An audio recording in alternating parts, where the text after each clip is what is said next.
मणिकेलाल वर्मा राजकीय महाविद्यालय के विद्यार्थी जो लोग प्रशासन से एमए कर रहे हैं और इस समय एमए फाइनल के स्टूडेंट हैं, उनके लिए हम सामाजिक प्रशासन पेपर का अध्ययन कर रहे हैं।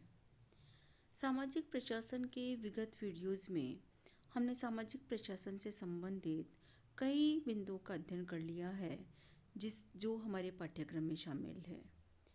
पिछले 3 वीडियो से हम सामाजिक नीति के बारे में चर्चा कर रहे हैं और इस चर्चा को आगे बढ़ाते हुए हम आज सामाजिक नीति की विशेषताओं के बारे में बात करेंगे, सामाजिक नीति के घटक को समझेंगे। मैं डॉक्टर देवकांता शर्मा आज आपके लिए सामाजिक नीति की विशेषताओं से संबंधित वीडियो तैयार कर रही हूँ। सामाजिक नीति की अवधारणा को समझने के बाद हमारे लिए आसान हो जाता है कि हम ये समझें कि सामाजिक नीति की विशेषताएं क्या है। हम सामाजिक नीति के बारे में काफ़ी बात कर चुके हैं और उन बातों में हम आज बिंदुवार विशेषताओं को समझेंगे, जिनमें सबसे पहली बात कि सामाजिक नीति की विशेषता कि सरकारी नीति है, एक ऐसी सरकारी नीति जो समाज कल्याण से संबंधित है। सामाजिक नीति का उद्देश्य समाज कल्याण है। हमने पिछले वीडियो में सामाजिक समस्याओं के बारे में बात की थी। उन सामाजिक समस्याओं का जिक्र करना हमारे लिए इसलिए ज़रूरी है कि उन सामाजिक समस्याओं को लक्षित करके ही सामाजिक नीति तैयार की जाती है। सामाजिक समस्याओं को विधि के माध्यम से जितना दूर किया जाएगा, जितना कम किया जाएगा, समाज कल्याण उतना ही मुखर होगा। तो समाज कल्याण के लिए सामाजिक नीति बनाई जाती है। ये सामाजिक नीति की विशेष बात है कि सरकारी नीति है। कोई निजी संस्था सामाजिक नीति नहीं बनाती, बल्कि केंद्र सरकार के द्वारा और राज्य सरकारों के द्वारा सामाजिक नीति बनाई जाती है। सामाजिक नीति की दूसरी विशेषता है कि सामाजिक नीति का लक्ष्य सामाजिक विकास है। सामाजिक विकास की जब हम बात करते हैं तो इसका तात्पर्य हुआ कि हम यथा स्थिति से उत्थान की तरफ चलें। आज हमारे समाज की जो स्थिति है, जिन समस्याओं के साथ आज हम अपना सामाजिक जीवन जी रहे हैं, उन समस्याओं को खत्म करके हम विकास की बात करें। हम आज की स्थिति से 2 कदम आगे बढ़े, हमारा उत्थान हो, ये सामाजिक विकास होगा। और सामाजिक विकास कब होगा? जब सामाजिक समस्याएं समाप्त होगी। सामाजिक विकास कब होगा? जब हमें ऐसा परिवेश मिलेगा, ऐसा माहौल मिलेगा कि न्याय की स्थापना हो सकेगी। अगली स्लाइड में हम जब सामाजिक नीति के घटक की बात करेंगे तो आपको और स्पष्ट होगा कि सामाजिक विकास के लिए हमें बहुत सारे ऐसे घटकों को, बहुत सारे ऐसे तत्वों को ध्यान में रखना होगा जो कि समाज की वर्तमान स्थिति को बदलकर समाज को उन्नति की ओर ले जाए, तभी सामाजिक विकास संभव है। तो सामाजिक नीति में हमेशा सामाजिक विकास को लक्ष्य रखा जाता है।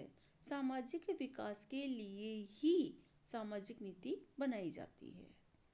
सामाजिक नीति की अगली विशेषता है कि इसमें सामाजिक सेवा के विविध आयाम शामिल होते हैं, क्योंकि सामाजिक नीति समाज कल्याण से संबंधित है और समाज कल्याण से संबंधित होने के कारण सामाजिक सेवा एक महत्वपूर्ण पक्ष है। सामाजिक सेवा जिसमें सामाजिक न्याय की स्थापना हो सके। सामाजिक सेवा के भी बहुत सारे एस्पेक्ट्स हैं, जैसे निःशक्त जनों को सहायता प्रदान करने के लिए एक अलग से नीति बना दी जाए, जिसको हम निःशक्त जन नीति कह सकते हैं। अशिक्षा को दूर करने के लिए शिक्षा नीति बनाई जाती है। आपने समस्याओं का अध्ययन करते समय देखा कि हमारे समाज में एक समस्या है निम्न स्वास्थ्य, तो इसके लिए एक अच्छी स्वास्थ्य नीति की आवश्यकता है। गरीबी है, जनसंख्या बहुत है, आवास की समस्या है, तो आवास नीति बनाई जा सकती है। जनसंख्या नीति बनाई जाएगी, बाल नीति बनाई जाएगी, महिला सशक्तिकरण के लिए नीति बनाई जाएगी, श्रमिकों के कल्याण के लिए नीति बनाई जाएगी। तो ये जितनी नीतियाँ हैं, जो अलग अलग नीतियाँ हैं, जिसको हम कह रहे हैं कि सामाजिक सेवा के विविध आयाम हैं, और इन विविध आयामों पर अलग अलग नीतियाँ बन रही है। और इन समस्त नीतियों को अगर हम सामूहिक नाम दें, एकीकृत नाम दें, तो वह सामाजिक नीति है। हमें इसमें कंफ्यूज नहीं होना है, क्योंकि सामाजिक नीति का लक्ष्य समाज कल्याण है। समाज कल्याण कब होगा? जब सामाजिक समस्याओं का समाधान होगा। जितनी सामाजिक समस्याओं के बारे में हमने पढ़ा, उन समस्याओं को, प्रत्येक समस्या को दूर करने के लिए एक अलग से नीति बनाई जाती है, और उन नीतियों का एकीकृत रूप, सामूहिक रूप सामाजिक नीति कही जाती है। इसलिए हम कहते हैं कि सामाजिक नीति की विशेषता है कि सामाजिक नीति में सामाजिक सेवा के विविध आयाम शामिल है। सामाजिक नीति की विशेषताओं में अगली बात हम करते हैं कि सामाजिक नीति संघीय व्यवस्था के अनुरूप बनती है। जब हम बात करते हैं संघीय व्यवस्था की, तो लोक प्रशासन और राजनीति विज्ञान के विद्यार्थी संघीय व्यवस्था, संघात्मक शासन को बेहतर ढंग से समझते हैं। संघीय व्यवस्था वह है जहाँ की शासन करने की शक्ति केंद्र और राज्यों में विभक्त है। कुछ विषय केंद्र के पास है और कुछ विषय राज्यों के पास है। जब सामाजिक नीति की बात करते हैं, तो सामाजिक नीति केंद्र व राज्य दोनों के द्वारा बनाई जाती है। प्रत्येक राज्य की अपनी परिस्थितियां हैं। जो सामाजिक समस्याएं राजस्थान की है, वो सामाजिक समस्या महाराष्ट्र में हो ये जरूरी नहीं है, या जो सामाजिक समस्या महाराष्ट्र में है वह सामाजिक समस्या तमिलनाडु में हो जरूरी नहीं है। केंद्र शासित प्रदेशों में सामाजिक समस्या अलग प्रकार की हो सकती है। अंडमान की समस्या अलग प्रकार की, अंडमान निकोबार की। तो राज्यों के द्वारा भी सामाजिक नीति बनाई जाती है।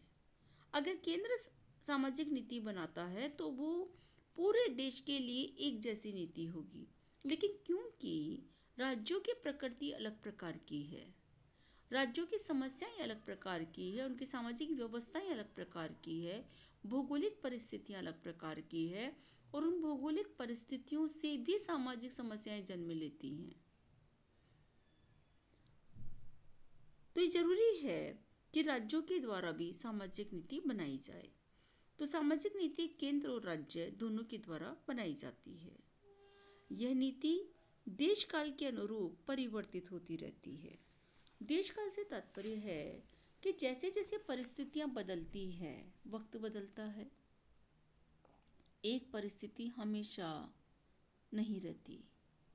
समय के साथ परिस्थितियों में बदलाव आता है। जैसे परिस्थितियां बदलती है, वैसे ही सामाजिक नीति में भी परिवर्तन होता है। 100 साल पहले देश के समाज की जो व्यवस्था थी, आज वैसी नहीं है। आज़ाद जब हम हुए थे 1947 में, या देश का संविधान लागू हुआ 1950 में, तब की और आज की सामाजिक व्यवस्था में फर्क है। तब परिवारों का विघटन एक समस्या नहीं थी, आज परिवार का विघटन एक समस्या है। एकाकीपन पहले समस्या नहीं थी, आज समस्या है। वृद्धाश्रमों की बात 100 साल पहले नहीं कही जा रही थी, आज कही जा रही है। तो जैसे जैसे समाज की परिस्थितियां बदलती है, वैसे वैसे सामाजिक नीतियों में परिवर्तन होता है।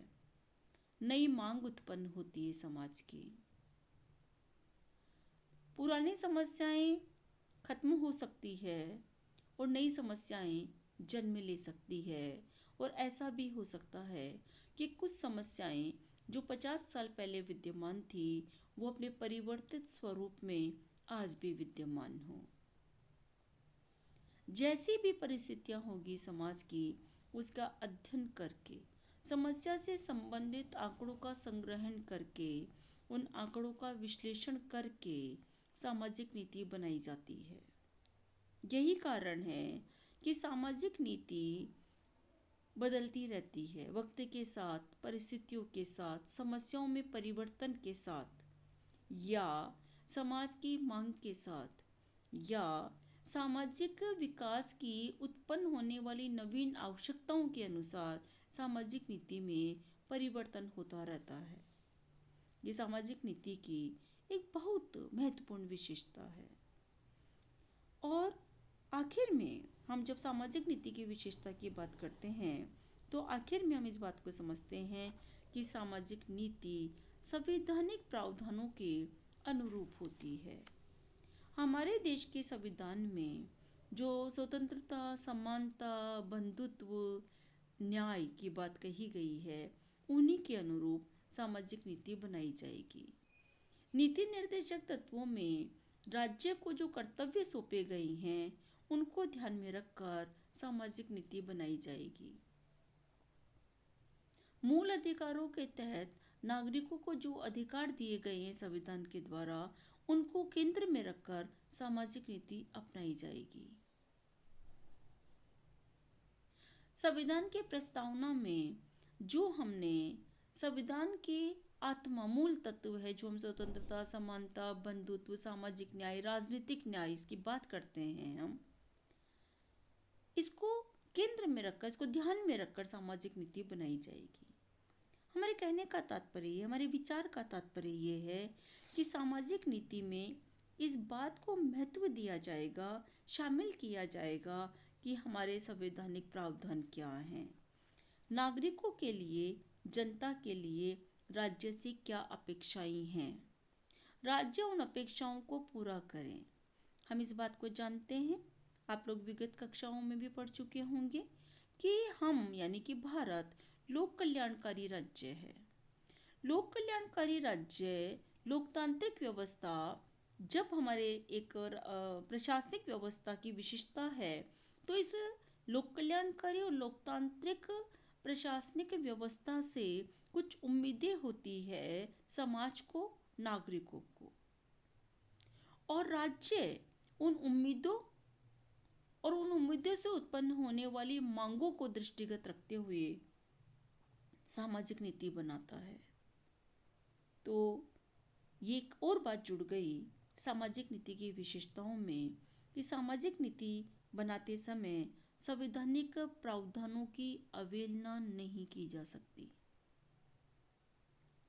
संविधान सर्वोपरि है। संवैधानिक प्रावधानों की रोशनी में सामाजिक नीति बनाई जाएगी।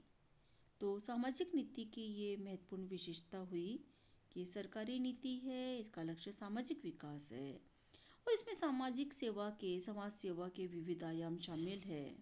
सामाजिक नीति केंद्र और राज्य दोनों के द्वारा बनाई जाती है क्योंकि हमारा देश संघीय व्यवस्था के अनुरूप हमारी शासन व्यवस्था चलती है हमारे देश में, और यह नीति समय के अनुसार, समय की मांग के अनुरूप परिवर्तित होती रहती है और साथ ही सामाजिक नीति संवैधानिक प्रावधानों के अनुरूप होती है। इन बिंदुओं को आप पुस्तकों में पढ़िए, समझिए, और आपको लगता है कि इन बिंदुओं पर और विचार की ज़रूरत है, विचार विमर्श की ज़रूरत है, तो आप हमसे बात कर सकते हैं।